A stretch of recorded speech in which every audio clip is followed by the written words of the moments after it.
Welcome to Smalltalk Daily for Thursday, July 8th, 2010.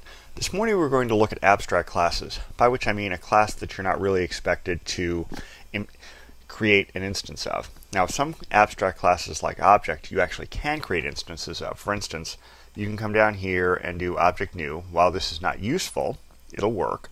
There are other abstract classes for which doing that just won't work. For instance, let's go here and take a look at arithmetic value, which is the top level of the numeric hierarchy, well, just under magnitude, but the top of things like number, fixed point, fraction, integer, and so on, all the things that are numbers.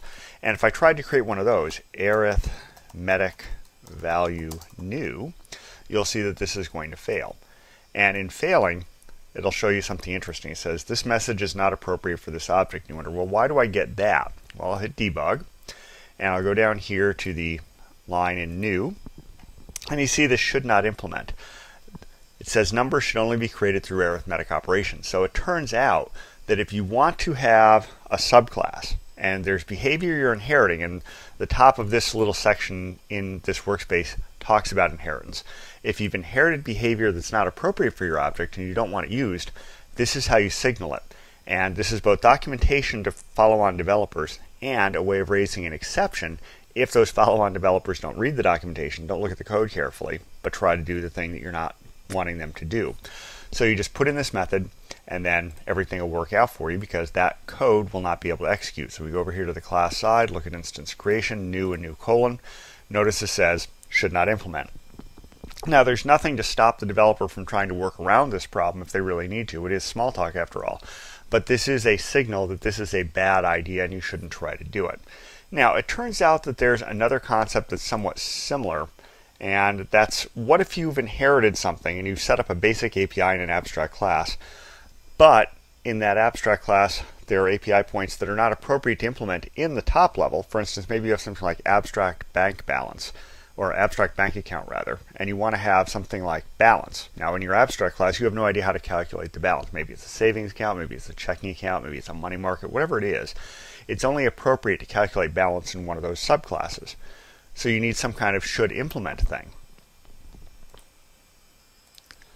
Well, it turns out that there is something like that called subclass responsibility. And the easiest way for us to find that is let's go browse the implementers of subclass responsibility. And we'll go in there and we'll find that it's implemented an object, and that just tells you that if you've attempted to call a method that's not implemented, it'll go ahead and raise the same kind of exception. But let's now go and do senders of, which is the more interesting part, subclass responsibility. And you'll see down here, it takes a little longer to do that query.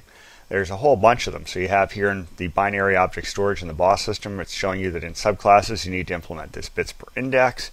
If you come down here to workspace, you find, well, you have to do this on label to open up a new workbook. If you go down to action button view, you find out there's whole things here you have to do. In arithmetic value, notice that this is the more obvious one. Any subclass needs to know how to do multiplication, division, addition. So it turns out that while arithmetic value is specifying an API that says, look, any numeric type thing should know how to do these operations, I don't know how to do them here because it might vary for optimization reasons between floating points and fractions and small integers and so on.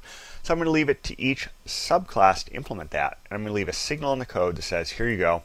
If you attempt to create a subclass and forget this method, as soon as somebody tries it, boom, it's going to blow up and just not work. So that's pretty much what I wanted to cover today in terms of looking at how you deal with subclassing when you want to disallow some kind of API from being called, or you want to force an API to be implemented. So until next time, have fun with Smalltalk.